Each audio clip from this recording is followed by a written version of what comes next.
The storm seemed to have come straight out of a biblical punishment. The sky, blackened by dense clouds, roared like a beast, wound, and the rain fell in curtains so thick that it was almost impossible to see half a meter away.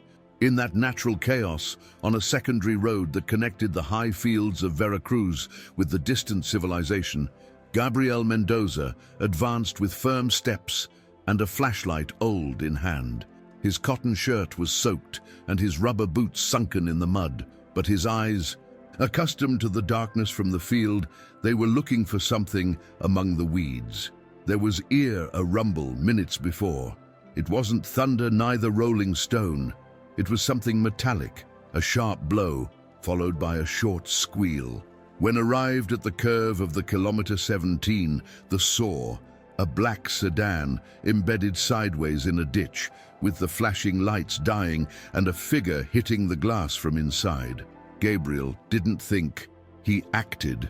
He ran toward her vehicle, slipping in the mud, and hit the glass with the handle of your machete.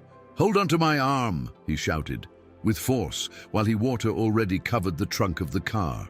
The woman inside, with a pale face and the runny makeup, she struggled with the handle, shivering with cold and fear.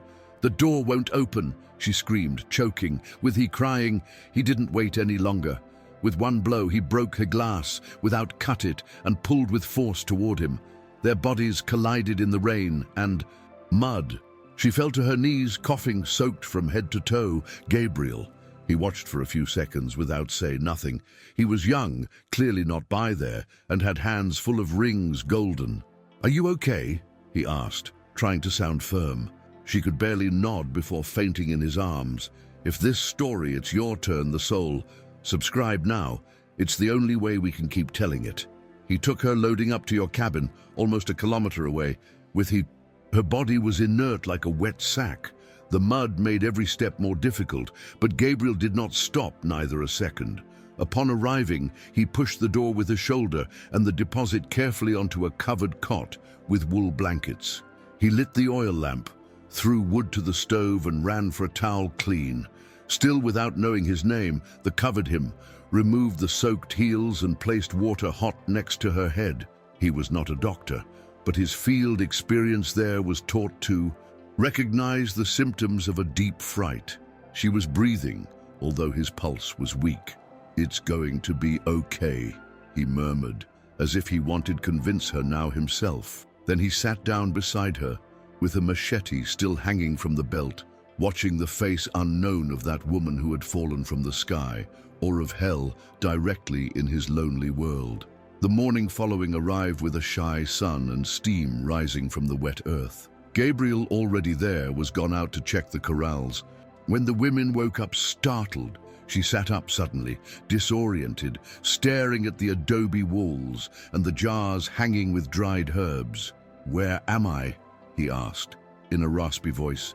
Gabriel, hearing it, returned with a cup of black coffee. "At my house. Yesterday, almost drowned in the curve of the stream. I took it out of the car." She blinked, trying to put the memories, and suddenly it was covered, he faced with both hands. "My car, my cell phone, everything," he shrugged. "The important thing is that you're alive. The rest we'll see." She raised to the view. There was something in the look of that peasant, a mixture of hardness and tenderness, that made me breathe a little easier. Valentina didn't know that, say. She was alive, yes, but her whole world had cracked in a matter of hours. The day before, she was surrounded by white flowers, cameras, and toasts in his engagement party in a luxury hotel in Polanco. But a secret conversation, caught by accident, revealed that Javier, her fiancé and her father's partner, there was betrayed. Not only was he unfaithful, but he had made movements financiers using their name without his consent. It came out fleeing without think about it, taking the first car he found in his garage. I wanted to get away, to escape from the noise, from the lies, from everything. But I didn't expect to end up in the middle of a storm, trapped in a sinking car, saved by a man who neither not even asked who it was. And now, there, in front of that peasant with weathered hands, she felt more naked than ever. Gabriel noticed his silence, but he did not insist. He put a dish with bread and cheese on the table and went out again, leaving the door ajar. She stood up clumsily, still with the expensive dress now dirty and torn, and walked barefoot for the compacted earth soil. He observed simple objects from the place: an old radio, a photograph pushing of a woman with a child, a shotgun hanging. Over the chimney, it was felt out of place, like a painting hanging in the wrong wall, yet there was something comforting about the humility of that space. He ate in silence, and then, without knowing why, she decided to go out. Gabriel was repairing a fence that had been knocked down by the storm. When he saw her, he just said, "If you're only going to stay a few days, you can help me. There isn't one here, time to stay still." Valentina hesitated for a moment, but then he nodded. "Tell me." "That do." From that moment on, the field routine began to mark the Valentina's days. At first, everything had turned out foreign: the smell of wet earth, the insistent song of the roosters, the rudeness of the physical labor. Her hands, once cared for with designer creams, were covered in blisters the first day he tried carrying buckets of water. Gabriel, seeing her complain silently, he offered a pair of worn gloves. "This help at first, then they don't help anymore. Is going to need it," he said without look at her directly.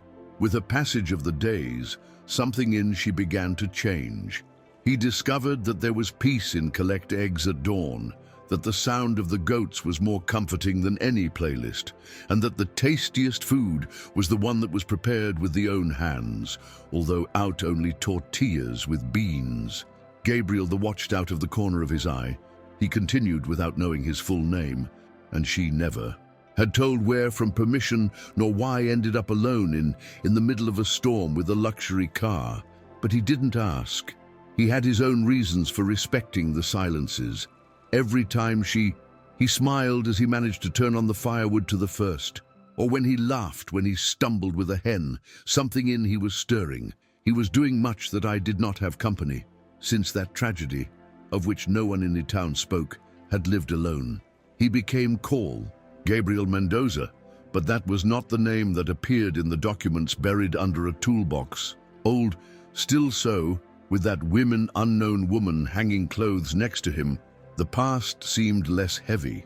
He even began to wait with cravings the moment of coffee, when they sat under the shade of the mesquite and shared short stories, without go too deep. One afternoon, while Gabriel was arranging the ceiling of the barn and Valentina reached the boards, a gust of wind did fly one of the papers he was carrying in his shirt pocket. He fell into the branches of an orange tree, and when she had picked up, managed to read a different name: Miguel Herrera, architect responsible, Bahia del Sol project. The ink was a little blurry, but the name is given was left recorded. He said nothing in that moment. He just kept the paper carefully and returned, pretending not to have it read. That night, however, the name not let him sleep. Look for in his memory and in his intuition. Days after, when achievement have sign in his cell phone from the top of the hill, he wrote that name in the seeker. What he found, the let frost. Miguel Herrera, architect disgraced star after the collapse of a building that left several victims, including his wife and daughter. He had disappeared without leave a trace towards 4 years. Valentina didn't know that do with that information. Part of it wanted to confront him. Another part it understood. If someone knew what it was like to flee of the past, it was her. But that discovery changed the way it is looked. Miguel was not just a noble and silent peasant. He was a broken man, rebuilt with her own hands. She began to notice the marks, how avoided the newscasts, how he looked at the sky at sunset as if it was speaking with someone. How did he not enter the room of the background, always closed, and instead of pushing her away, all that came closer. One night, while they shared bread and coffee, she said in a low voice, "Sometimes hiding is just another way to survive." He looked at him for a long moment and without asking, nodded. In that little sentence he understood that I knew. but also understood that it was not judged. With he, as the weeks passed, the farm became a true refuge for both of them. Valentina learned to graft plants, to distinguish the edges of the birds, and even to do artisanal cheese. Its face began to change. Less makeup, more freckles in the sun, more laughter spontaneous. Gabriel too changed, although it dissembled better. He began to repair parts of the house that had left forgotten for years, as if their presence it would push to rebuild not only the place, but also parts of itself same. Sometimes they cooked together in silence or humming old boleros. Others sometimes they would go out on horseback to the river, where she took off the sandals and put on feet in the water. Like a little girl. They didn't need big conversations. The connection they shared was woven with acts simple, with long glances and comfortable silences. One morning, Gabriel found crying behind the corral. He had in her hands a wrinkled photo, her and Javier at a charity gala, smiling for the cameras. "It was all a lie," she murmured. He crouched down beside her, without touch her. "Sometimes you have to fall too low to understand what things are worth. The penalty," he said with a firm voice. Valentina looked, and for the first time allowed himself tell him everything: the betrayal, the money, the escape, the fear. The "I'm listening" without interrupt. When finished, he asked, almost trembling, "Still I can stay?" Gabriel stood up, took the photo, threw into the fire of the stove close, and he replied, "No one stays here, Flea. Here stays who decides to stay." From that day, there were no more masks between them. For the first time, they were not a fallen architect nor a runaway heiress. They were just Gabriel and Valentina, two broken souls learning to trust again. If you've made it this far, stop just a second. Have you subscribed yet? Because we need you to keep sharing stories like this. The rumor that a city woman lived at Gabriel's house, it didn't take long in circulation through the people. Some that they looked with curiosity, others with distrust. Doña Tere, the owner of the store, was the first in. I talked to him bluntly. "And you that you do? Here, my daughter, aren't you bored? The chickens and mud?" Valentina, far from being offended, responded with a smile. "On the contrary, here I feel more alive than in any society party." With time, it was winning over the neighbors. He helped organize a small fair in the square, taught the girls to do soaps with local plants, and even proposed starting a cooperative to sell products artisanal. Nobody knew his surname, but everyone was beginning to respect her for what she did, not for what she claimed to be. Gabriel the observed bloom, and couldn't help but wonder how much time would last that dream. I had learned the hard way that everything, well, sooner or later, it falls apart. But every time she was returning from the market with fruits in hands, or got dirty taking care of the crops, I felt a pang in chest, a mixture of fear and hope. One evening, while Valentina was knitting by the fire, he dared to ask, "Can you imagine staying here forever?" She raised the view, surprised by the question, and then smiled with a sweetness that disarmed. "I never thought I would say, but yes, I imagine it." That night, for the first time, they slept holding hands, without need for more words. In half, from the silence of the field, they understood that something profound had happened, born between them. It was not passion, passenger, neither illusion. It was something more real, more dangerous. Because when you dare to truly love, you also risk losing everything. But fate, as always, had other plans. One morning, when the rooster had barely crowed, shiny black car stopped in front of the store of the town. Of him, lo, a man dressed in expensive clothes, sunglasses, and a smile rehearsed. It was Javier. Some it recognized from the magazines, others they looked with curiosity, but he did not pay attention to no one. He walked straight to Gabriel's house, guided by a nervous driver who kept looking at his GPS. When arrived, Valentina was feeding the goats, saw from afar, and his body froze. Javier stood up his hand, as if greeting an old friend, and said out loud, "I finally found you, my love." Gabriel came out of the house with a shovel in his hand and a hard expression. He didn't need explanations. It was enough with seeing the Valentina's eyes to understand that this man represented everything she there was left behind. Javier tried smile, but it didn't take long in showing their true face. You have to come back, Valentina. The media. They're crazy. Your parents are furious. Well, you know you can't ruin it all for a rural whim. She looked with a mixture of anger and shame. I'm not going back with you. I'm not your property. Gabriel said nothing, but stood firmly by her side. Javier. Then he changed his tone. And you, peasant, do you know with who are you dealing with? She's Valentina, Ruiz, heiress of Cosmetica Ruiz. Or did you think she was just anyone? The revelation fell like a lightning bolt on Gabriel.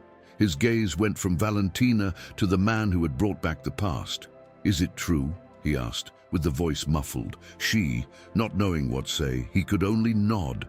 And in that moment, everything they had built, it seemed to stagger. Gabriel gave a step back, as if the Javier's words to him would have hit in his stomach. He walked away without saying nothing, with the eyes fixed on his floor. Valentina wanted reach him, explain to him, shout that nothing he had experienced was a lie, but he raised a hand and said without look at her, I need to be alone. Javier took advantage the moment to approach and whisper in her ear, I told you this wouldn't last. You and I are from another world. Valentina pushed with strength, filled with a contained rage, and shout in front of everyone, You do not know what love is, nor the dignity. Go away before I tell you more forcefully. Javier for the first time seemed disconcerted. He turned around with he frowned and returned to his car, but the wound already was made. Gabriel's gaze, from afar, was no longer the same. There was distrust, disappointment, and something deeper, fear. That night, the house was in silence. Gabriel did not turn on his stove, neither made coffee. He locked himself in his room, and did not come out. Valentina, alone next to the ashes of what they had built, he couldn't help but cry. He thought to leave, to return to his old life, to disappear again. But something inside her, stronger than the pride or the pain, that did stay. To the tomorrow next, he gathered his things and left, but not to the world he came from. He went to the city, yes, but with a new purpose. He visited a law firm, asked access to the documents Javier had falsified, and he filed a complaint. In parallel, he hired a team of investigators to reopen the case of the collapse of the building that was there destroyed Gabriel's life. If he was going to win back her love, he had to start by cleaning up his own name, and his also. The days in the farm became grayer without Valentina. Gabriel threw himself into work with silent fury, as if digging, sowing, and carrying sacks could tear it away. He emptied from the chest. He didn't speak with nobody. Nobody went down to the village, and because of the nights, he sat in the darkness with the radio off. The neighbors, they noticed the change. Doña Tere even went up one afternoon with cornbread and tried to get it out conversation, but he just mumbled, he left, like everything well. However, something changed a month after. A white van appeared in a dirt road. From her they came down. 3 people with folders, cameras, and questions. They came from an investigative commission sent by the Ministry of Public Works. We're looking for Miguel Herrera, they said. Gabriel, he looked as if waking from a long dream. That dream no longer exists. Man, he replied. But they insisted. The case was reopened. New evidence point to negligence of the construction and report manipulation. Someone wanted bury everything, and it wasn't you. Gabriel didn't understand that was passing, but something inside him stirred. For the night, he found a letter under his pillow. It wasn't there. There in the tomorrow, it was Valentina's, handwritten, in a calligraphy shaky but firm. I didn't run away from you. I went to fight for you. I reopened your case. I reported Javier, and if I ever made you feel cheated, forgive me. But our it was real. And if it's still there is a corner for me in your life, I will be waiting for you where it all began." Gabriel read those lines more than 10 times. A day next, he got up before the dawn, washed the face in the river and looked his reflection. It was not the same man of before. Perhaps for the first time in years, I felt that I had right to lift the head, and with that certainty began to pack. Valentina, meanwhile, had not arrested. He had turned his case and Gabriel's into a public cause. He used his name and the scandal that Javier had wanted to avoid to call the attention of the media. He gave interviews, showed documents, exposed the corruption behind the collapse, and offered create a reparation fund for the victims. Some, the others, called him an opportunist that they applauded, but she wasn't looking for approval. I was looking for justice, and in the middle of that maelstrom, two thought in he man who had saved without asked questions, in the one who I had seen crying without judge her, in the one who had loved without knowing who he was. So she returned to the village, not with expensive dresses or heels, but with work boots and a plan. Help rebuild not only your history with Gabriel, but also the community that there was welcomed. It arrived just as a new threat loomed over the region. The rains had returned with strength, and the river grown threatened with overflow. The town was on alert, but without resources. Valentina did not hesitate. She went directly to the community center and took charge of the organization. He contacted civil protection, obtained machinery, supplies, and volunteers. When Gabriel arrived at the town and saw distributing sandbags under the rain, your heart gave a overturned. She did it, saw also. They didn't run to hug each other. They just looked at each other for a long time, as if reading the soul. Then, without saying anything, he stood beside her and began to carry sacks, like that one first time when you asked, "Tell me that to do." That gesture said it all. Still there was path to walk, and it would travel together, not as fugitives from past, but as builders of a new future. The community, inspired by the example of both, began to move with an energy that had not been seen in years. The young people, previously indifferent, joined in the work. Women organized makeshift kitchens and shelters. The old, they offered their knowledge on how to deal with floods. Valentina and Gabriel, side by side, coordinated shifts, managed resources and solved problems on the fly. Half of the mud, the screams, the rain and chaos. Something was reborn. It was not just a defense against the water. It was a statement that people would not surrender. And while he downloaded his fury, in the land was woven new alliances, new ways of caring for each other, of supporting each other. Valentina had arrived as a stranger, but now she was one of them. If this rebirth, it also moved you inside, subscribe. Your support is what keeps these stories alive. One morning, after container collapse in the hillside, Gabriel and Valentina took refuge in a tool shed. They were soaked, exhausted, covered in mud. She sat down in the ground, shivering with cold, and he covered with an old blanket. For a moment, only the sound was heard, the rain hitting the tin roof. Then, without look at her, he said, "I don't know if I can forgive everything, but I know I don't want to continue living without you." Valentina closed the eyes, swallowing the knot in the throat.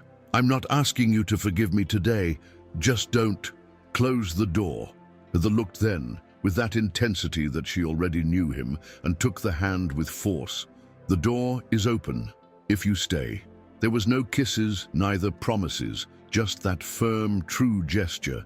And in the middle of the storm, they both knew they had found himself again, not as before, but better, with scars, yes, but with a will stronger than any water that tried to drag them away.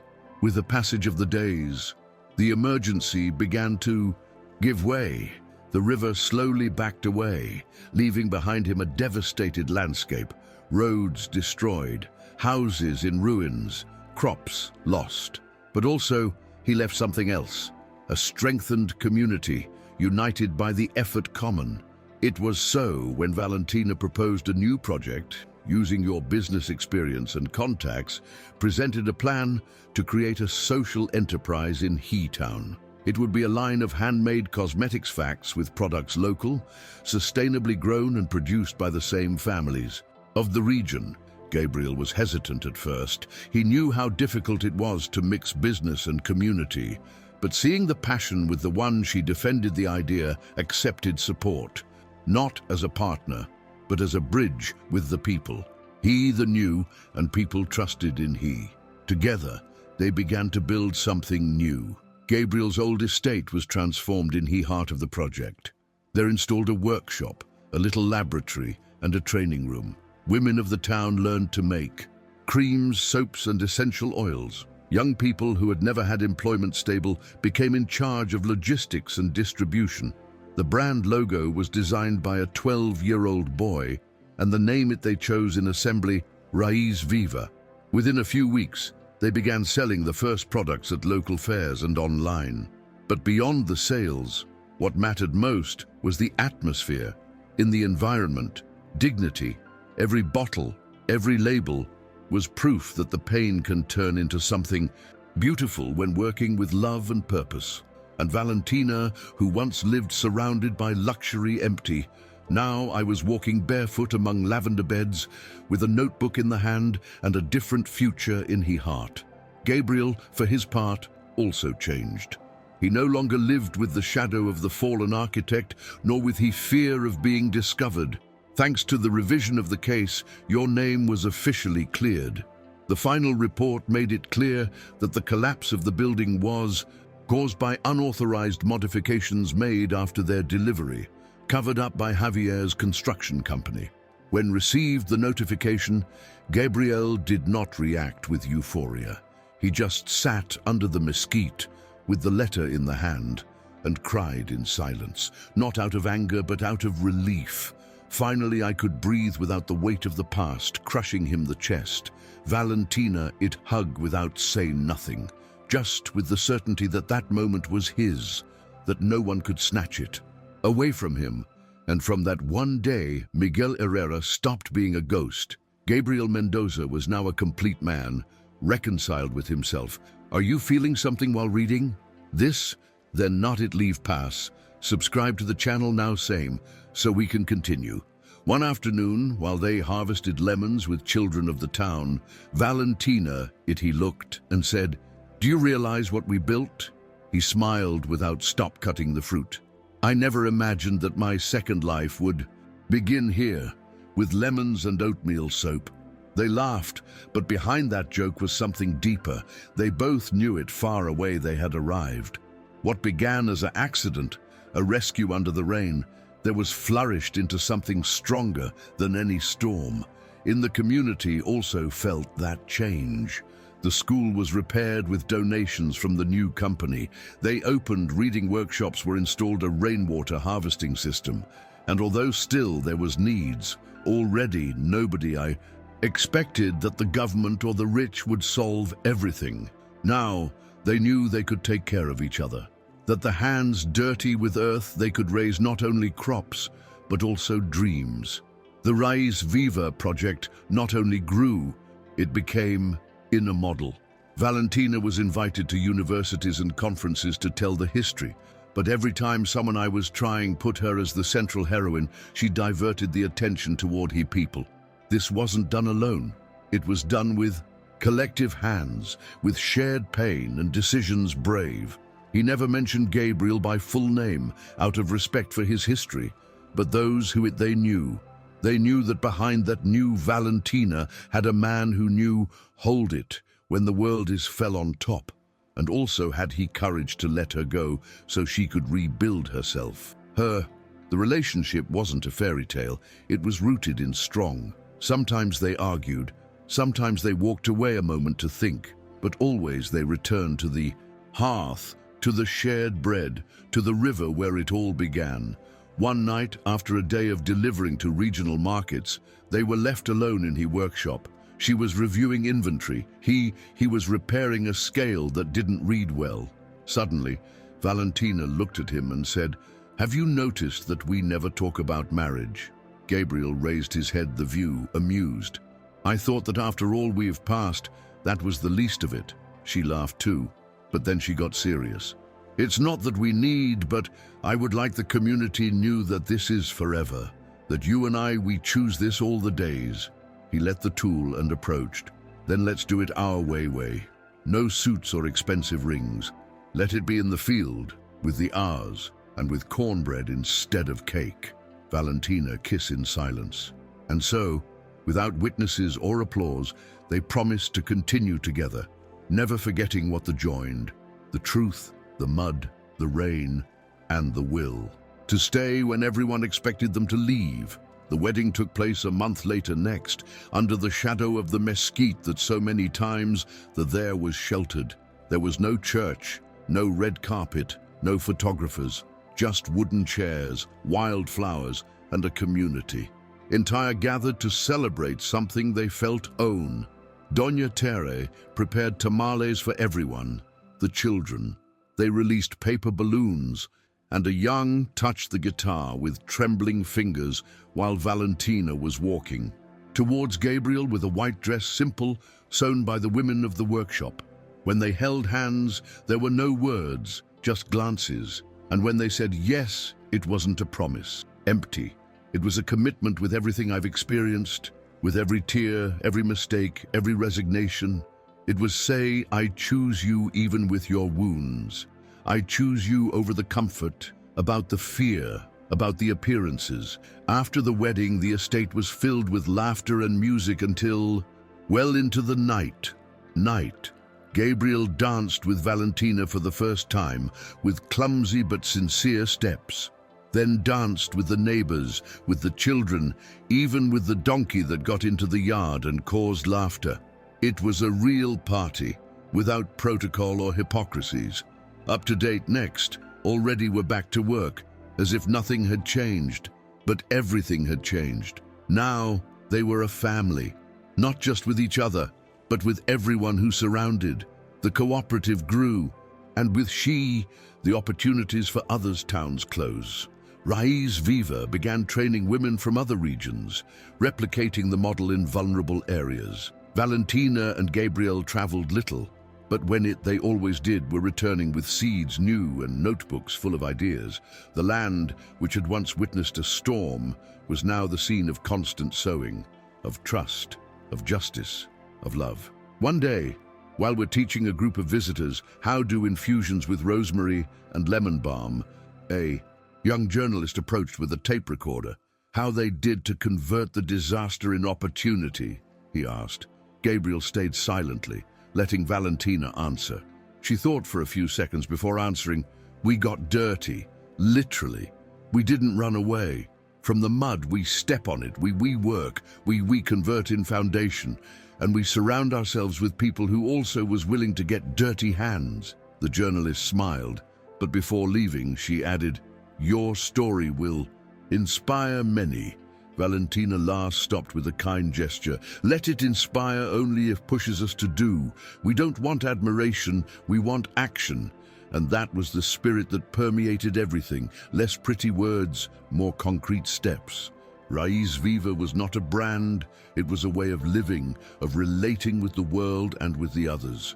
Months later, an unexpected invitation arrived. An international award for social innovation and sustainability. The ceremony, I would be in Mexico City. At first, Gabriel didn't want to go. That world isn't for me, he said.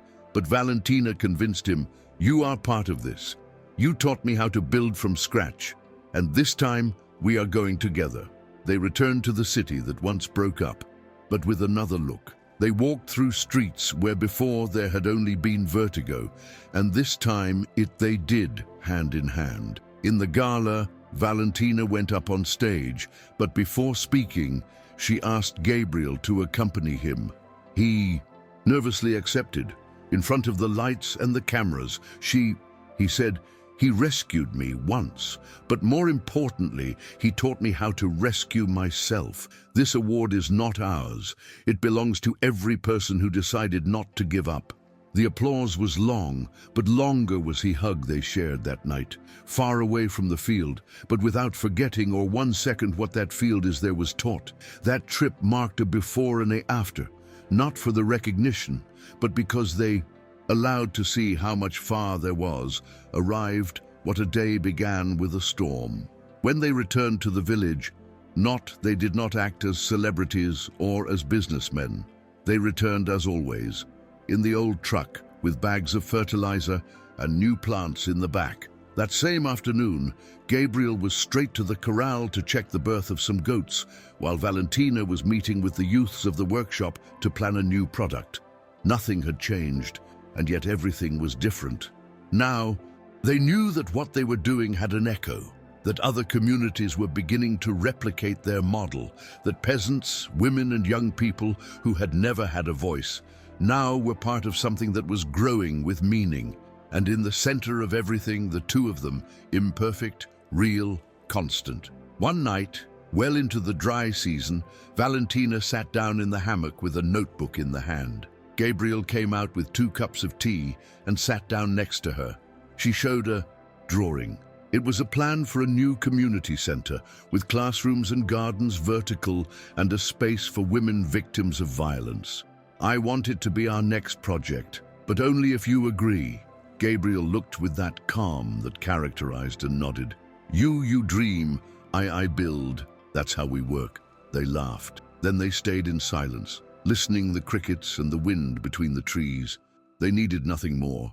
They had learned that love is not just what is said, but what is done when nobody is looking, and that the roots, true ones, do not grow in easy land. They grow in half, from the mud, from the fear of the loss. But if they are cared for, they flourish with force. The new community center took almost a year in completed. It wasn't easy. They had to deal with slow permits, tight budgets, and even doubtful opponents of the project. But every obstacle was overcome with patience and commitment. Gabriel led the construction with volunteers of the town, reusing materials and teaching sustainable techniques. Valentina managed donations, he wrote proposals and trained the staff. When they finally opened his space, there was no ribbon cutting or political speeches, just a day of open doors, open where women, children and the elderly explored their new spaces with amazement. The classrooms began to fill with workshops, literacy, sewing, basic computer skills. The psychological care room, decorated with colorful fabrics and dried flowers, became a shelter for many, and each wall built was also a new page written by everyone. One afternoon, while they painted a mural on one of the exterior walls of the center, a girl approached Valentina and he asked, "Were you rich before?" Valentina stopped, a moment before answering. "I had money, yes, but that doesn't always mean being rich." The girl frowned, he frowned, confused. "So, he's poor now?" Valentina smiled and crouched down to his level. "Now I have things that money can't buy, true friends, a real home, a purpose. If that's being poor, then yes, I am happily poor." The girl, he nodded, as if he understood more than he let on, and returned to his brush. Gabriel, who had heard the conversation from a few meters away, then noticed with pride. Every day he fell in love a little more than the woman who had learned to live without masks. And although he never said, "I love you," with great words, his actions they all shouted. Days, from the first to the last ray of sunshine. In one of the anniversaries of the Valentina's arrival in the village, they organized a special day. They called celebration, but gratitude. There was samples of the Raiz Viva products, dance performances by the children, and a long table with shared food. At dusk, everyone gathered in the central square, and Gabriel, who had never been one to talk in public, he climbed onto the improvised platform. A few years ago, many of us, we were broken. I was. But we learned that the cracks are not the end. They are where it enters the light if one dares to look differently. Here we have not made magic. We just decided to stay, work, trust. The applause that followed was not thunderous, but it was profound, because it came from hearts that understood every word. Valentina hug after, without say nothing. I knew how much you... It had been hard to say all that. That at night, after everyone left, Valentina and Gabriel walked through the paths that they themselves had helped to draw with stone and earth, the sky. It was clear and the stars seemed closer. Sometimes I feel like I don't deserve all this, he murmured. Her, whether it was too much luck or too much forgiveness. Gabriel told her stopped, taking him the hand. It's not luck, it's consequence. And the forgiveness is not a gift, it is a decision that is renewed every day. They stayed silently, looking at the fireflies among the trees. They knew that life would go on bringing challenges, droughts, bureaucracies, losses, but also they knew they were prepared, not because we're invincible, but because they already had fallen and risen again. And that, in a world full of appearances, the toward truly strong, because they had learned to build, not on foundations perfect, but on ruins restored with tenderness, work, and truth. With he passed of the time, the Valentina Ruiz's name started to come up again in business circles, but no longer as the heir to an empire, but as the founder of an economic model with social impact. Big brands wanted associate takes, but she was clear. Here we don't sell image, we sell truth. She rejected multi-million-dollar contracts because they required manufacturing outside of the people, rejected advertising campaigns that wanted to use their history without understanding its root. Gabriel, at his side, just nodded, in silence. Never imported the external noise, but deeply respected the conviction with the one she protected what they had built. Sometimes they argued about strategy, but always they arrived at the same agreement. Grow, yes, but without forgetting the origin.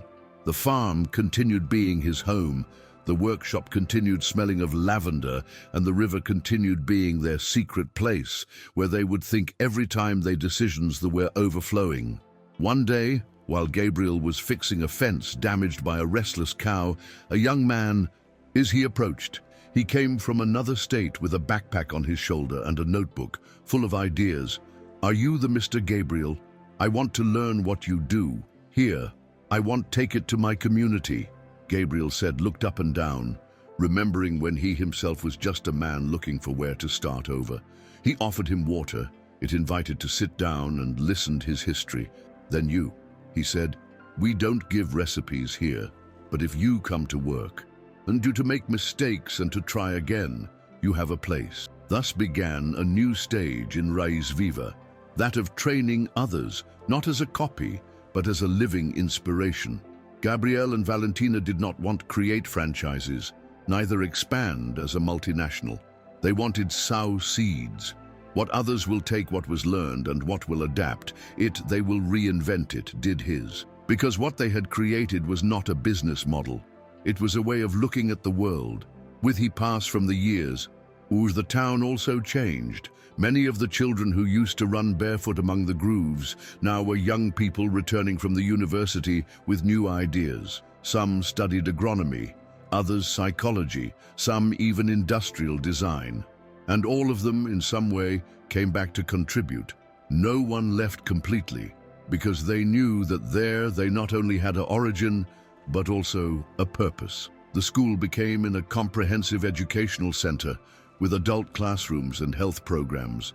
The community center welcomed more and more women seeking to rebuild themselves, and the small monthly fair, which at first was only a show of soaps and creams, was now a regional event that attracted tourists and entrepreneurs from other areas. Raiz Viva was no longer just a project, it was a community in motion. Gabriel and Valentina followed there, not as unattainable leaders, but as part of everything. Sometimes were in the kitchen, helping with a breakfast collective. Others, sometimes. Gabriel taught how to build ecological stoves, and Valentina dictated workshops on how to carry accounts without losing their soul. They never stopped getting dirty hands. One afternoon, while they painted a sign new for him workshop, a child asked Gabriel, "And you? Who is it, sir?" He smiled, wiped himself forehead and said, "Just a man who learned to stay." The boy did not understand at all, but scored the phrase in his notebook. Valentina, who listened from the window, smiled.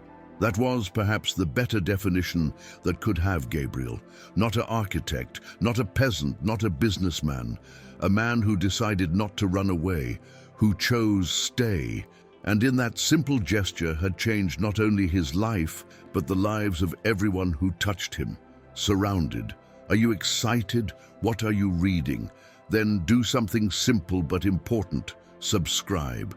That way we can continue creating together. With the years, every corner of the town kept a piece of history. The curve of the road where it all began was signposted with a discreet sign. Here a story of rescue and truth began. Many did not know his origin, others it. They counted as a legend. But for Gabriel and Valentina, it was a constant reminder that a decision, made in half from chaos, can transform entire destinies. Sometimes we're passing by in silence, without stop. Others times, when there were visitors, they stayed for a few minutes, and Gabriel said, "That was the first time I saw her. I didn't know his name, but already I knew I had to save her." And although it, he said with humor, there was something else in his gaze, a kind of gratitude toward chance, towards the storm, towards the exact moment where their paths crossed. One day, during a meeting of the advice community, a woman raised the hand and proposed rename the main square. "I should be called Plaza Raiz Viva, because it is thanks to you that all this exists." Gabriel denied with the head immediately. "This isn't thanks to us, it's thanks to you. We just lit a spark." But the people insisted. They didn't want yield tribute to people, but to what they represented: resistance, unity, reconstruction. Finally, they agreed on a solution that left everyone satisfied, that the square would be called Plaza de los que se quedan, Plaza of those who stayed behind. Because it wasn't just Gabriel and Valentina, it was also Doña Tere, the young people, the children, the volunteers, those who fell and got up, and so was left recorded in stone, a simple but powerful phrase, because in a world where everyone seems leave in search of something better, stay it is also an act revolutionary. Every year, in the anniversary date of the Raiz Viva Foundation, organized a symbolic walk from the workshop until the plaza. It was not a parade nor a political act. It was a way to remember why and how had started.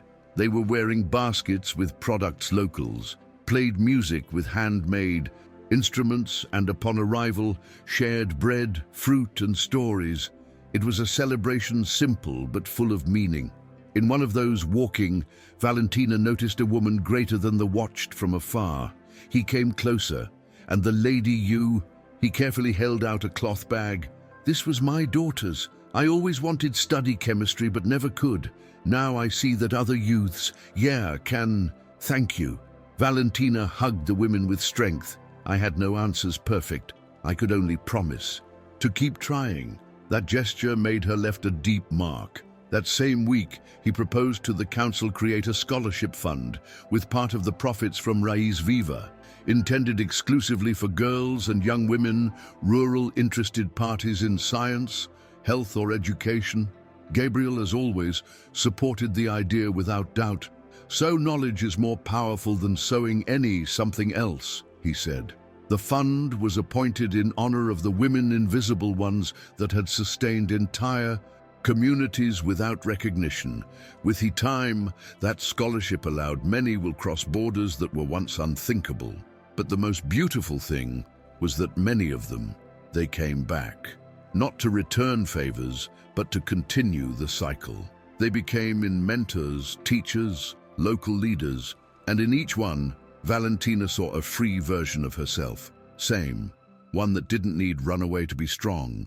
One who, thanks to everything she had experienced, could now stay out of conviction and transform your environment from within.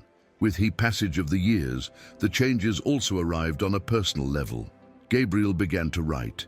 He never there was done before, but Valentina gifted a hardcover notebook with a note that said, "Your hands build, but your words also, they can leave footprint." At first, I just made notes, ideas loose, short phrases, memories. But with he, over time, those pages were filled with reflections, memories from the countryside, stories of ordinary people. With extraordinary gestures, Valentina, for her part, took up an old passion, painting. He used natural pigments, learned from the grandmothers of the people, and captured everyday scenes with a unique sensitivity. Between the two, without wanting it, they began to build a living archive of what they had experienced and what their community represented. One day, a cultural foundation offered to publish a book with their texts and paintings. They accepted, not out of vanity, but so that other communities could see themselves reflected in it and be encouraged to create. The Yours. The publication was called Where the Clay Blooms. It was distributed free of charge in schools' rural areas, public libraries and community centers. Gabriel likes it was hard to see myself as an author, but when a girl he said that one of his texts had inspired him to write about his grandfather, knew it had been worth it. Valentina, on the other hand, discovered in painting a way to heal parts of oneself same as still hurt. It's not perfect art, he said, but it's true. And that was enough. The book, too. It served to close wounds with his family. His parents, who at first did not understand his decision to leave everything, they traveled a day to the town and saw with their own eyes what your daughter there was built. They didn't say a lot, but his silence this time came full of respect. They stayed several days. They walked around the farm, ate bread with the neighbors and, when leaving, Valentina's mother told her, he whispered, "Now I understand, you weren't lost, you were found." With maturity too, they arrived the learning about the rhythm of body and soul. Gabriel began to lower the step. I no longer carried sacks like before, nor climbed onto the roof without help, but didn't lived with nostalgia, but with serenity. Each stage has his strength, she said. Valentina supported without overprotect him. They learned to delegate, to trust the youngest, to let go of the control without losing the course. It was difficult at first, especially when committed mistakes, but also they knew that the legacy could not depend on two people.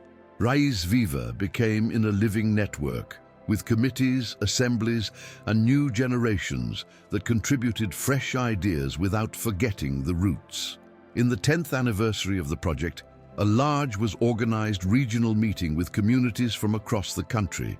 Gabriel gave a workshop on construction with land raw, and Valentina painted a mural with girls of different ages. They didn't need recognition. Their reward was to see that what they started continued growing. One night, in the tranquility of the farm, Valentina lit the oil lamp they used in its early days and sat next to Gabriel in the rocking chair. "Do you remember when you didn't know not even my name?" he asked, said smiling. He laughed. "And you were dressed like you came from another planet. I came from another world in reality." They did a toast with chamomile tea and stared at the darling starry. "If you had to go back to that night of the storm, would you do anything different?" Gabriel was quick to say in reply, "I would have just run faster." And she'd kiss in the cheek tenderly. That night, there were no plans or worries. Only the certainty that although life could have taken 1,000 different paths, the one they had traveled together was the only one that really mattered, the one that was built without masks, without shortcuts, and with all the heart. A few months later, Valentina received a handwritten letter. It came from a young woman called Camilla from a town distant, who counted as read about Raiz Viva La, had inspired others to gather women and start his own herbal medicine and products workshop Natural. At the end, the letter said, "I have no the resources that you had, but I have the strength that you taught me to recognize." Valentina stayed in silence for a long time after reading it, not out of vanity, but because of the dimension of what they had sown. "We are making shade, Gabriel," he said. He said, "He who was shelling corn raised the view and smiled. And that's what they do, the large trees. They provide shade for others grow up. They decided then visit the Camilla's workshop, not to supervise, but to learn, to accompany. When they arrived, the women they received with tears and hugs. They were others, but they were also part of the same movement, and that them confirmed that they were no longer the center of anything. They were root. Upon returning, the town the eye expected with tamales and music. Every time they returned from a trip, no matter how short, the community the received as if they were an essential part of the landscape, and the were, not only for what they had fact, but for what they represented: perseverance, humility, dedication. That night, in half of the patio, lit by spotlights hung between trees, Gabriel took the guitar, the same one they used in the fairs, and sang a simple verse he had written: "Where the water almost drowns, flourished the freedom, and in the mud of that day we sow community." Nobody applauded with thunder, but everyone felt it a knot in the throat. Because those words, simple and true, summed up more than a decade of work.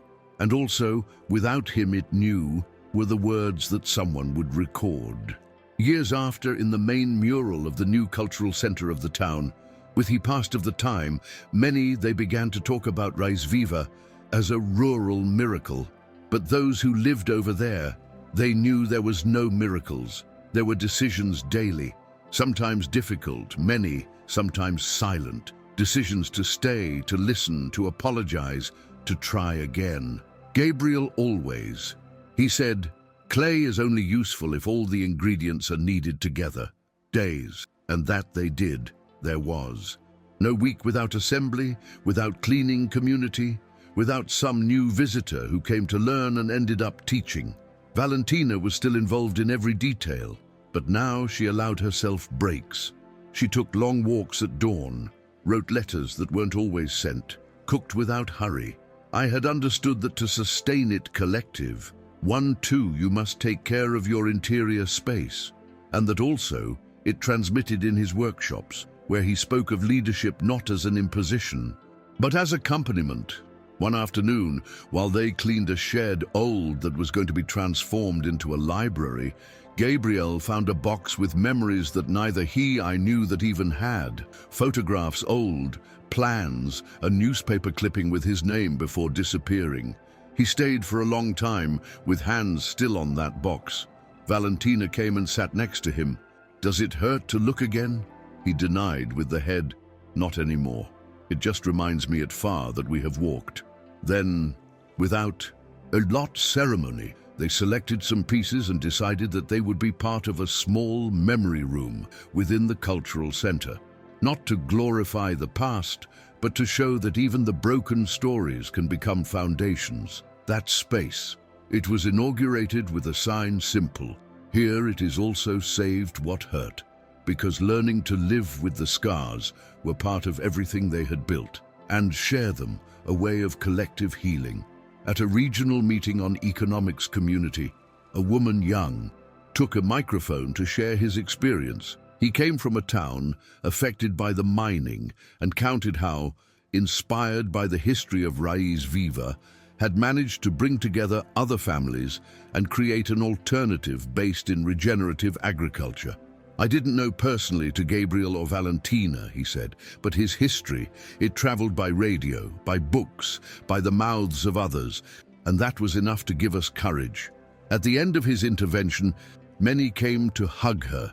Gabriel, who was in the background of the living room, with palm hat and notebook in hand, the noticed with silent pride. Valentina, sitting next to him, whispered, "What began on a curve of the path, now it became in a map."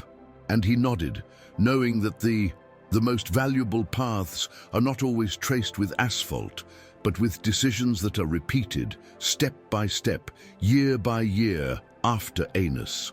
Return. At home, Gabriel found her old carpenter's bench that he had promised to restore years ago, carried under the mesquite and began to sand it calmly. Valentina sat nearby with a notebook in her lap. "I am writing about what's coming after," he said. "After what?" he asked. He without get up the view. After us. Gabriel, the looked for a moment, without surprise. I knew she always, I thought beyond that, always wove the future. Then writes well. Him, he said, let them know that this was not luck. It was stubbornness, it was love, it was work. She noted that exact phrase, word for word, and in that moment he knew that I would be the title of the second book, because beyond the rains, mud and ruptures, that was Raiz Viva, a story written with the hands and reread with the heart. The second book, entitled It Was Not Luck, he became into a powerful tool for other communities. It was not a guide step by step, but a compendium of experiences, mistakes, lessons learned, and decisions made with conviction. On every page there were stories of droughts, of elections difficult, how to build alliances without losing his soul. Gabriel wrote a complete chapter on the importance of the error. Sometimes, best we can to pass is to make a mistake in time. Valentina, on the other hand, spoke about the difference between changing places and changing lives. The book was presented in several cities, but the most emotional presentation was in the same square where they used to sell jars of cream on wooden tables. That afternoon, with the people gathered, Gabriel read out loud one of his favorite passages. You don't have to be strong to start. You have to start to become strong. And the words, simple as he, arrived straight to everyone's chest.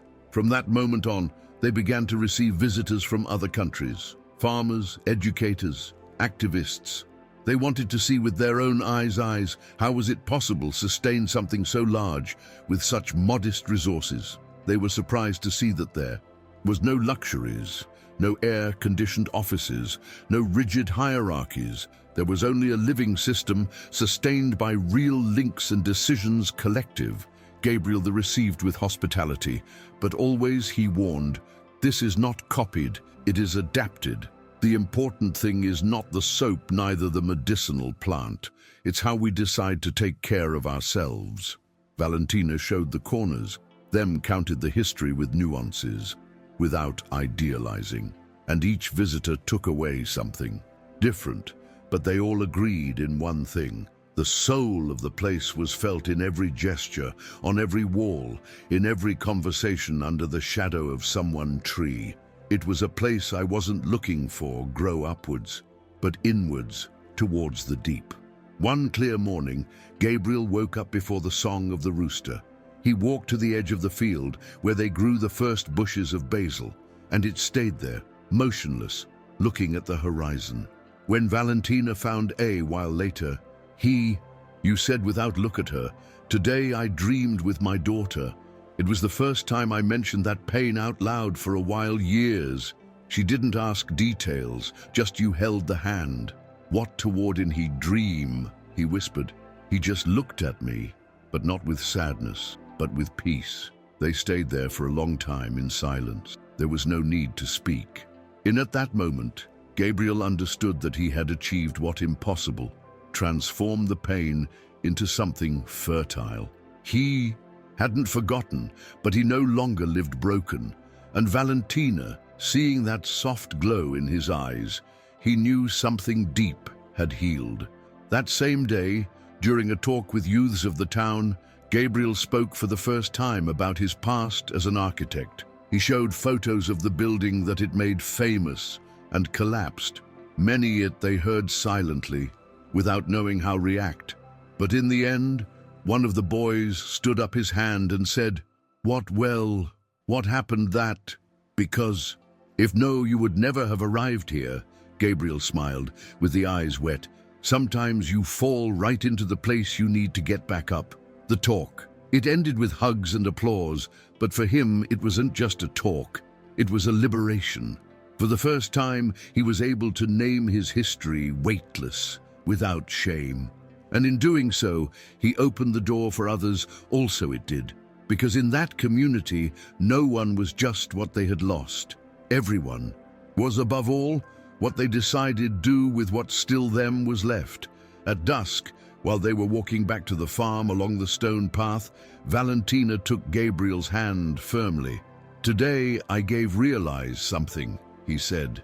He raised the eyebrows, curious. No matter how many books let's write, how many workshops, demos, how many people visit us, all of that is beautiful.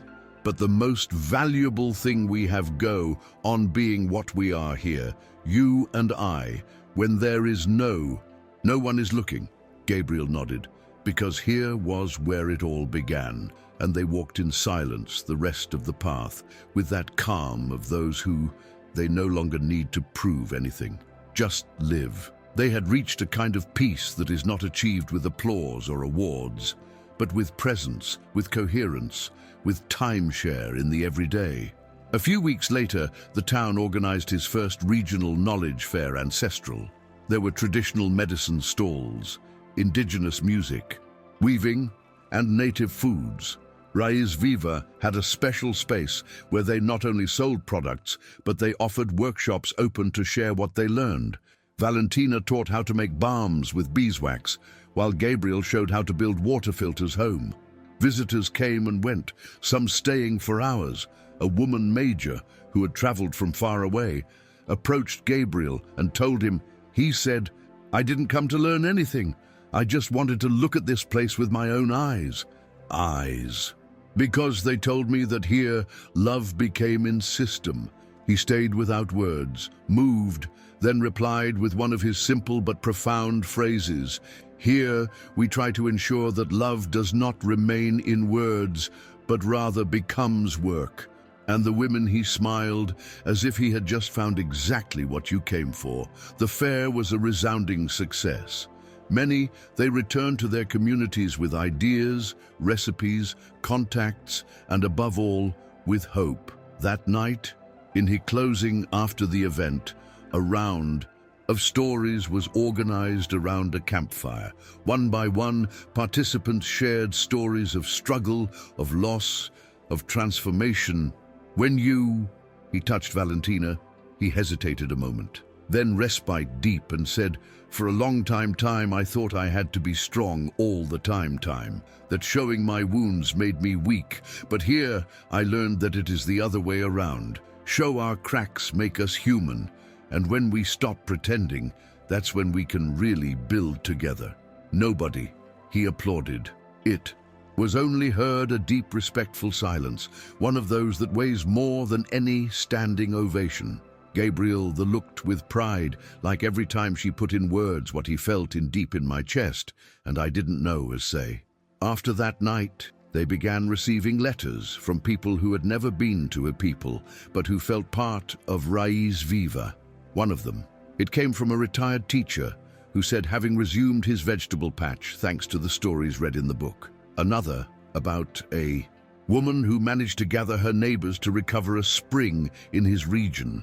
The stories multiplied and demonstrated that it was sown in that small community there was lying roots much further than imagined.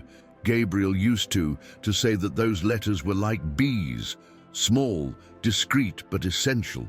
Valentina them kept in a wooden box next to the stove, with the promise that someday, when we're very old people, they would read out loud one by one like a ritual of gratitude, because each story told back was also a confirmation.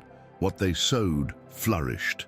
In one of those on quiet mornings, while Gabriel was repairing a fence and Valentina was organizing bottles of oils, they received an unexpected visitor. It was a young woman with a firm gaze and a backpack on her shoulder. "My name is Lucia. I don't have money, no references. I just bring a desire to learn and stay a time." Gabriel looked, remembering his own past, and nodded without doubt. "Then welcome, here. We ask for nothing more than that." Valentina offered water and a notebook in white. "Each one writes your part in this story. Start when you want." Lucia joined quickly, helped in the orchard, attended in the workshops, and by the nights wrote what he was experiencing. Weeks later, he showed one of his texts to Valentina. It was a chronicle about how the mud of the town cured wounds invisible. "You have something special," he said, "but beyond writing, well, you know how to look." Lucia stayed to live for a year, and when he left a note. Raiz Viva was not a station, it was my starting point. The arrival and departure of people like Lucia became part of the rhythm of the place. Raiz Viva was not a static site. It was an ecosystem in constant transformation. Some they came for weeks, others for months, and a few they decided stay. Each story left something behind. A new method, a recipe, a song. Gabriel and Valentina understood that the true legacy was not what remained built, but what continued replicating in other parts, in others' hearts. And the more they shared, the more they received. Seeds were traveling in homemade envelopes, the knowledge in WhatsApp audios, links in hugs without words. So, without big technologies nor institutional speeches, what two people marked by the loss became in a silent web of transformation. And most impressive of all, it was never planned that way. It was simply the result of a persistent decision to stay and sow, despite the fear. With the passage of the time, the town began to be recognized not only for his history, but by its model. Universities included in case studies, journalists came to document what they called the revolution of care.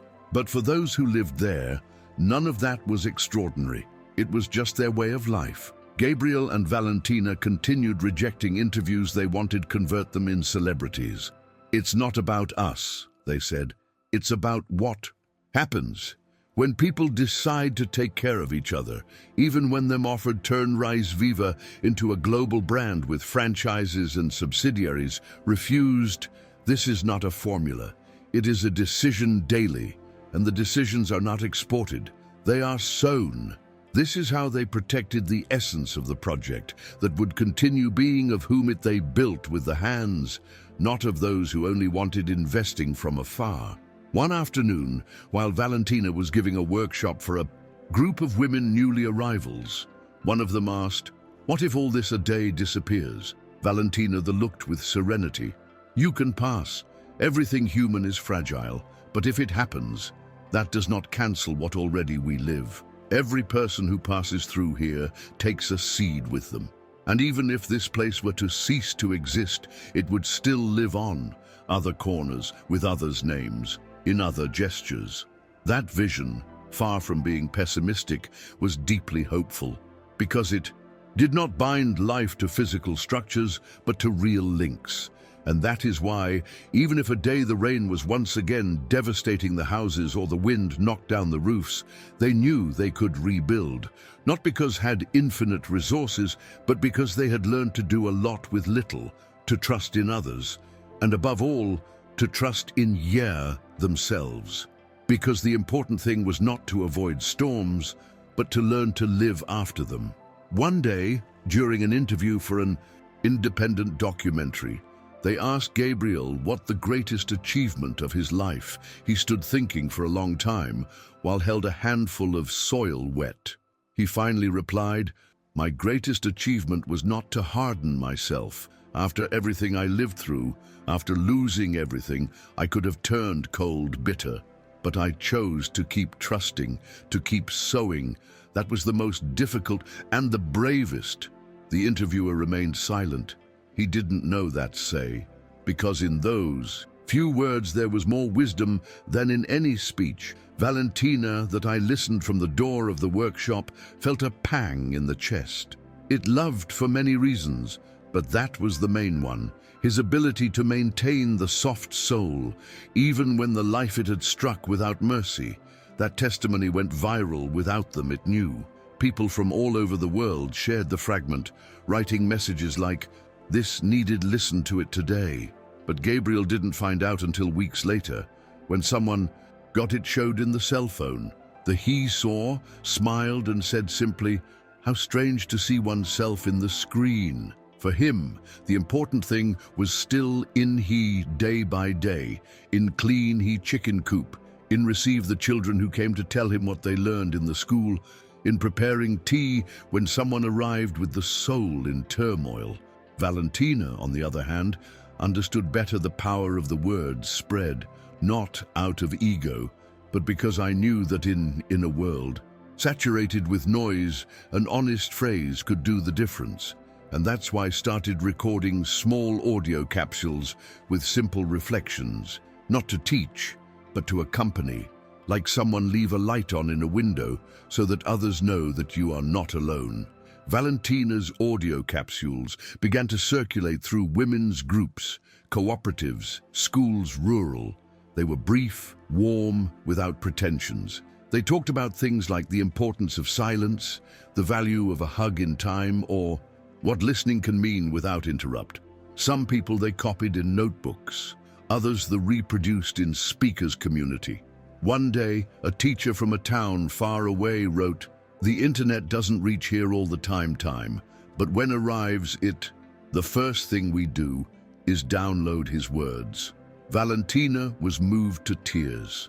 She never imagined that her voice, recorded in the corner of a clay kitchen, could accompany someone so far away. Gabriel, the hug with tenderness, and he said, "Your voice travels further than the airplanes because he speaks low, and that's just what the world needs." Inspired by that unexpected impact, they decided to create a small community radio station. It didn't have powerful antennas or a fancy booth. It was a room with wooden shelves, recycled microphones, and a lot of enthusiasm. They called it Voices of the Mesquite.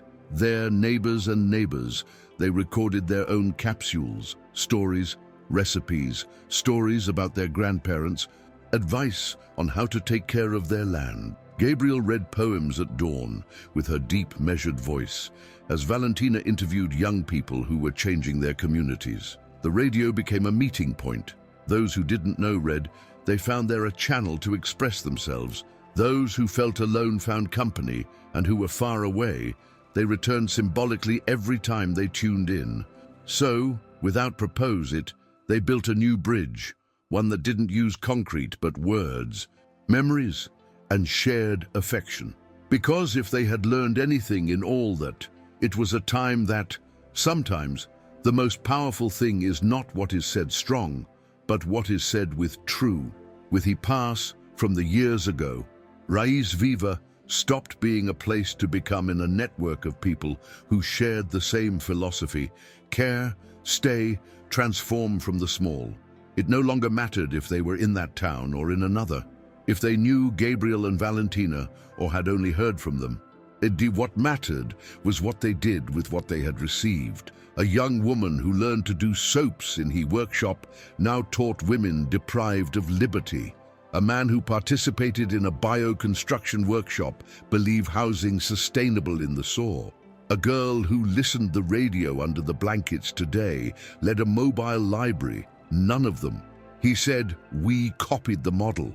Everyone said, "We were inspired by what we saw flourish in the mud." And that was the greatest reward. Seeing that the legacy was not a statue or a building, but an echo that kept traveling. Gabriel and Valentina, now older, began to gradually withdraw from the heavier tasks, but they did not go away.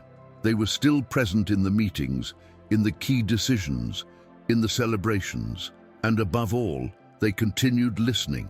Valentina said that with he over time, one learns that the most important thing is not to speak, but to know when keep quiet so that others find her voice. Gabriel enjoyed seeing the young people take initiatives that I would have imagined.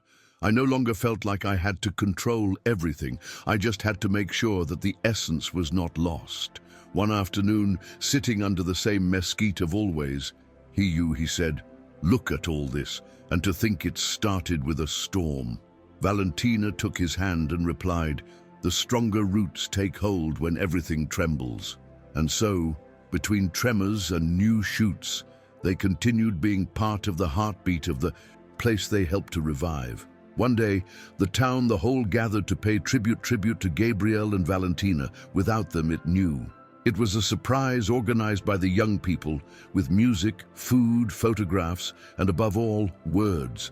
Each person shared what I had learned from them, what had changed in his life since the met. One by one, neighbors, visitors, children, elderly people.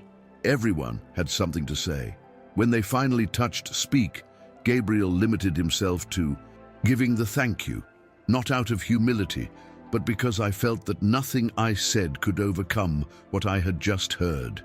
Valentina, with the eyes wet, he said, "If we ever doubted whether it's worth all this journey. Today, there is no more doubt." And in half from the applause, they did not feel like protagonists, but rather part of a tissue that was already much larger than them. That night, upon returning home, Gabriel lit the oil lamp, as in the old people times. Valentina sat next to him with a cup of tea hot between your hands. "Did you realize what happened today?" he asked. She said, "They gave us back everything we ever gave, but multiplied." He nodded silently. Outside, the wind gently moved the leaves of the mesquite. Inside, there was only calm, and in that calm, a certainty. They needed no more. No more recognition, no more expansion, no more noise. What they had sown already had a life of its own. What they had built was not a project. It was a way of being in the world. And while fire was slowly consuming, they realized that the true success is not in what one achieves, but in what one leaves on, so that others follow walking when one is no longer there. They passed the years, and with they arrived new generations. Some were born in people, others they came from far away looking for a different way of life. And all of them, in some way, they grew listening the stories of Gabriel and Valentina, but not as legends, untouchables, but as living examples of what can be passed when two people decide act with coherence, without waiting for applause. The farm continued, there, with more trees, more books, more paths marked by diverse steps. The workshop became in school, the radio in sound archive, and the community center in regional meeting point. But the most important thing was still being invisible. The culture of care, the idea that no one is saved alone, and that every decision account, even the smallest ones, that was what had endured, and that was what would continue growing a lot after them.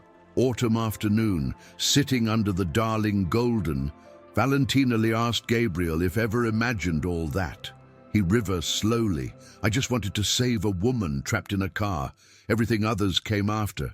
She said it. He looked at her for a long time. "And I just wanted to run away from a life that didn't belong to me. And I ended up finding the mine." They stayed in silence, like so many others times, but this time with the feeling that there was no lack, say nothing more. They had lived through everything, had given everything. And although they knew that life would not stop for them either, they knew that their fingerprint was already part of the landscape, not in statues or plaques, but in everyday decisions, in restored bonds, in his simple act of staying when everything pushes to leave.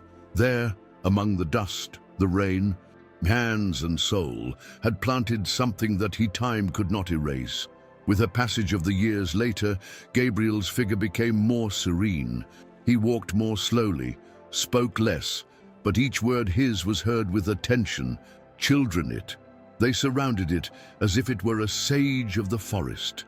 They asked him simple questions, and he always returned thought-provoking answers. Valentina, with her hair already completely white and the eyes brighter than ever, he continued drawing in his notebook. Sometimes, without get up the view, he would utter phrases that became a motto among the young people.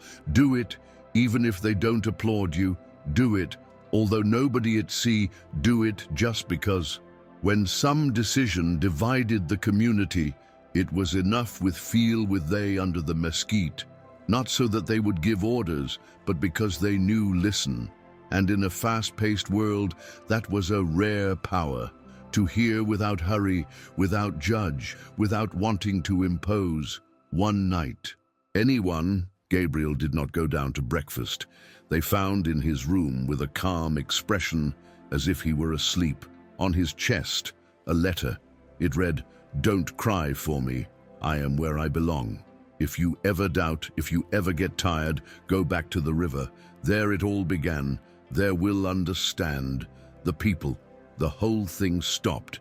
There were no long speeches nor ceremonies luxurious, just a silent walk to the curve where everything had started. Valentina, although broken inside, walked ahead. She was wearing in hands a jar with land of the farm, and it left next to the tree that had grown there since that first stormy night. "Thanks for staying," she whispered. And everyone repeated that phrase like a mantra, because they knew he wasn't gone. He was still in the radio, in the walls, in the seeds, in every act small where someone chose stay despite the fear. Following months, they were silent. Valentina took more time for everything, to walk, to write, to remember. She didn't speak much of Gabriel, but everyone knew that he was still present in every gesture of his. Sometimes he named in passing, as if he were still there. "This you would like?" Gabriel would have said that. And in those phrases, the absence became presence. He did not want to change anything in the farm. Its cup was still next to the highs, his hammock was still hanging, her notebook continued in the bookshelf. Some knew, they suggested that he rest. More, that he travel, that he get away a time. But she always responded it same, "He stayed, I stay too." Not from sadness, but from commitment. Because he understood that staying was not anchoring himself to the past, but continuing to honor it.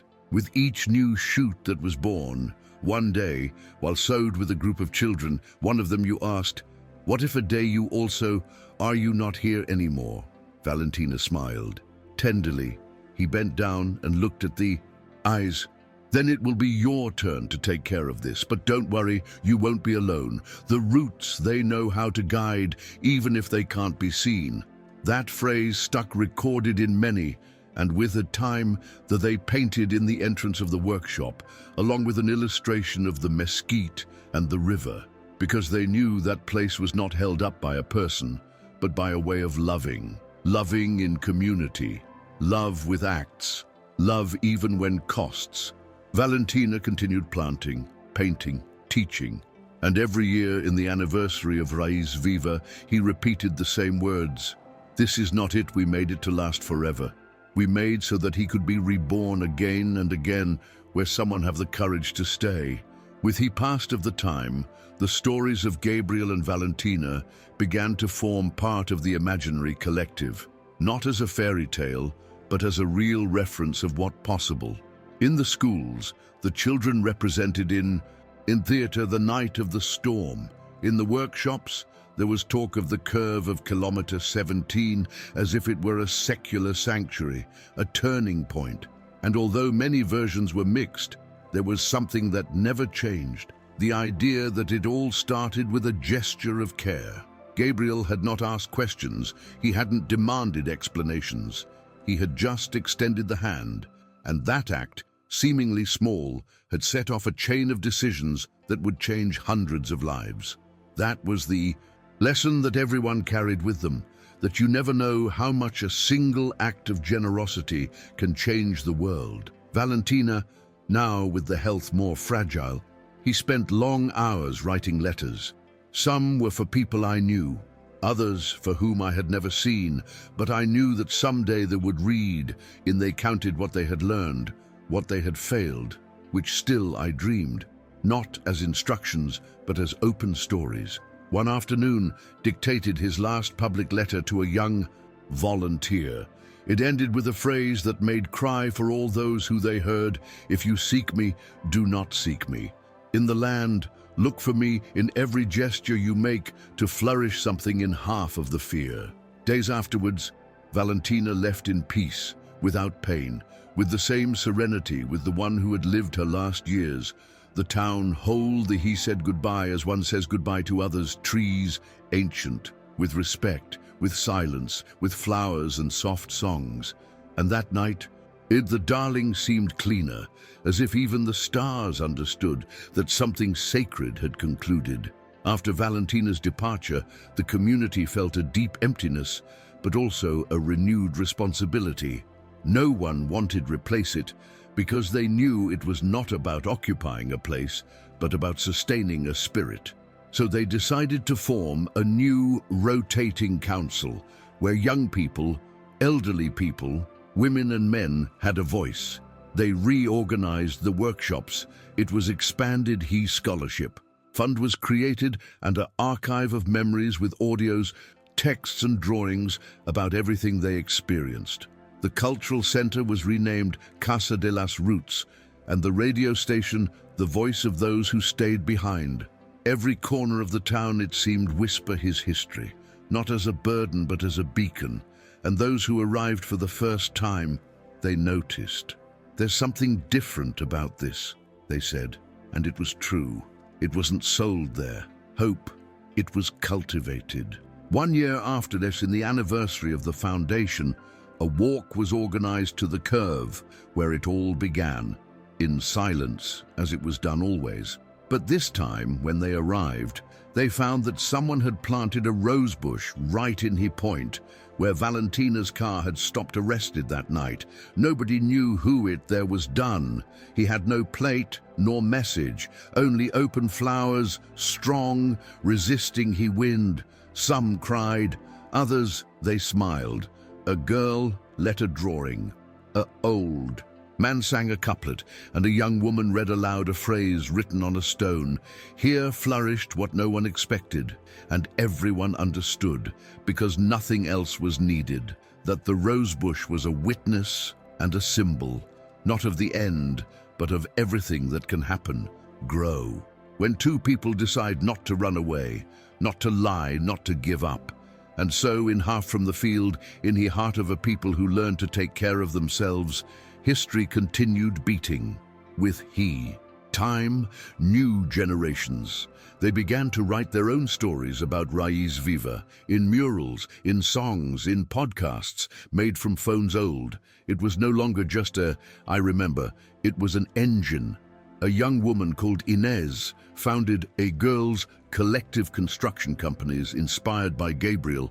A deaf boy opened a medicinal plant workshop with signs and touch. And a group of old women organized a reading club with texts from Valentina's letters. There was no idolatry, there was continuity. And that was the most beautiful thing, because when a story is not enclosed in who the starred in, has the possibility of multiplying without limits. What there was born as a rescue act had been turned school, system, culture, and everything was still fueled by what same, acts small, repeated with love. For this story to continue traveling, it needs your help. Subscribe and become part of this transformative network. One day, a teenager wrote on the wall of the cultural center, a phrase that became an emblem. Here, even the mud blooms. Nobody the deleted. On the contrary, they put flowers around, because in that phrase was everything. The memory of what was lived, the acceptance of the difficult, and the hope of the possible. The story of Gabriel and Valentina was not in the best-selling books, nor in award-winning documentaries. I was in every corner of that people, in every helping hand, without it being said they asked, in each voice that decided talk with true. And so would continue, although time will pass, although the names were diluted, because there are stories that don't need to be remembered to stay alive. They just need someone, some corner of the world, decide to stay, to sow, and to trust that, even where it seems impossible, also there can to make something bloom. Every year, in the anniversary of the big storm, the people gather in the square without need for a formal call. Simply put, everyone knows that it's time to remember to give thanks and to continue. There's no fixed program, only one shared certainty, return to the origin. It is said the history for the new, updated the projects on the march, and honors those who they are no longer there. That afternoon, the children they read letters they wrote to Gabriel and Valentina, although they met in person. Thank you for teaching us that staying. It is also an act of bravery, said one.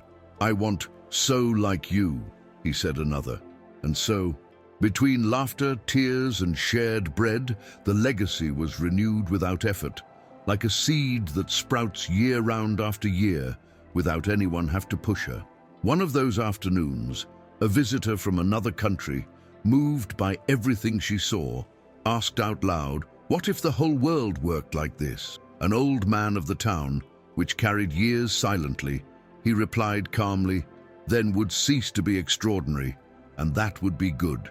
The woman, He smiled. He understood. Because Raíz Viva wasn't a model to imitate, but a demonstration of what is possible. When love is organized, when pain is transformed, and when the land, even the hardest, you work with patience. That day, many stayed up late, singing, dancing, telling stories by the fire, and while the flames they went up to heaven crashed, a girl said with amazement, "It seems that here nobody has fear." A woman elderly, he replied, "Of course we have, but we learned to walk with him, not to flee from him." And in that phrase, like so many others, was hidden the true force of the place.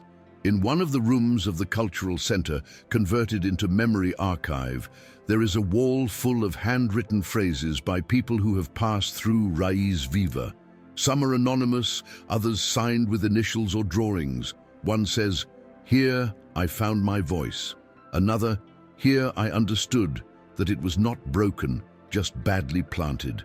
And in the center, with firm and traced letters, in black ink, there is the most remembered, "Where I almost drowned, I learned to breathe." Nobody knows who the wrote, but everyone understands your weight, because that is the heart of everything they built, the certainty that even in the edge of the desperation, to give birth to a second life, not perfect, not easy, but true. Valentina and Gabriel never sought to change the world. They just wanted to live with dignity, with meaning, with roots. And in doing so, without it, they became lighthouses for many. They never needed fame, only consistency. They never demanded recognition, only respect. And maybe that's why his history, it grew so much because it wasn't imposed, it wasn't sold, it wasn't decorated. It was simply lived, and every person who came to the town could feel it in the air, in the land, in the eyes of those who sowed and shared. It was not a utopia. It was the result of decisions brave, sustained in time, even when they hurt. Because in that corner, from the world, they learned that to flourish is not just to sprout, it is to resist, it is to adapt, it is to sustain the beauty even when the storm returns. And that lesson, in the end, was his greatest gift. Don't let this story get lost. Subscribe now, same, and help us keep this way of telling the world alive. Every now and then, someone new. He arrives in town asking if this is where it happened. The history of the women of the car and the peasant who saved. And always there is someone willing to tell it, with his own words, with their own emphasis, sometimes as a romantic tale, sometimes as a fable of transformation, sometimes as the example of justice restorative. But no matter how the count, everyone agrees in the key moment, the instant when someone decided not to look away, but to reach out. Because everything changed there, not by the magnitude of the gesture, but by its authenticity. And those who hear for the first time, they usually stay in silence for a few seconds, as if something inside them also moved, as if, suddenly, they understood that it is not necessary to have everything resolved to start changing something. If any part of this story touched you, don't hesitate, subscribe. That allows us to continue sharing what matters.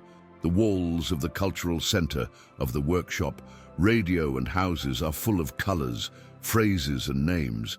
They are living memory, not monuments. Each stroke was made by someone who passed by, who contributed, who left a seed. And among all those colors, among all those footprints, there is a constant sense of continuity. No one feels that everything depends on one person alone. No one carries the burden of being a hero. There, the leading role is diluted in it collective, in what is shared, in the everyday. And that, precisely that, is what keeps the spirit of living root. Not nostalgia for what was, but the energy so that it can continue to be, because while is someone willing to stay, someone willing to listen, someone willing to sow with dirty hands and the heart open, then the story never ends. It just changes its voice. And when someone asks if there is still anything left of Gabriel and Valentina, the answer is not in a grave or in a display case. It's in the whose eyes teaches without pride, in the voice of whom accompanies without trial, in the hands that share without fear. It's on every corner where someone stops to ask, "How are you?" with real interest. It is in the radio that follows, transmitting tales at dusk. It's in the school where the children they learn to read sowing basil. It is in the bank under the mesquite tree where someone sits and thinks in silence. Because they didn't let a legacy to be admired, they left a practice to be lived. And while there is a person who chooses to stay when everything invites you to flee, Gabriel and Valentina will be there, invisible but present, holding from within. If you're still here, it's because this story, it's yours too. Subscribe and join us in sharing what the world needs. Here, that's why. When someone new arrives at the town with wounds, with questions, with fear, always finds a space, not perfect but available, not magical but human, because Raiz Viva was not built to show off, but to welcome. And in that simple gesture, every day reborn, as they are reborn the shoots after the rain, how they are reborn. You want it when someone looks at us with tenderness, as if reborn the hope when we discovered that even in the most unlikely place, too there maybe blooms something. Because where there was once mud, there is now root. And where there once was just a curve and a car stuck, today there is a community that chose live with dirty hands, firm feet and an awake soul. With the years, many things changed, but something remained unchangeable. The ritual of returning to the river, every so often. Time is alone or in groups the inhabitants of the town. They walked to the place where it all began. There was no formal ceremony. They just walked, sat, reminisced. Sometimes they carried flowers, others bread, others nothing, just his presence. And in that space where the water continued flowing, as then, they renewed a silent pact to continue caring, to continue believing, to continue staying, not by inertia, but by choice.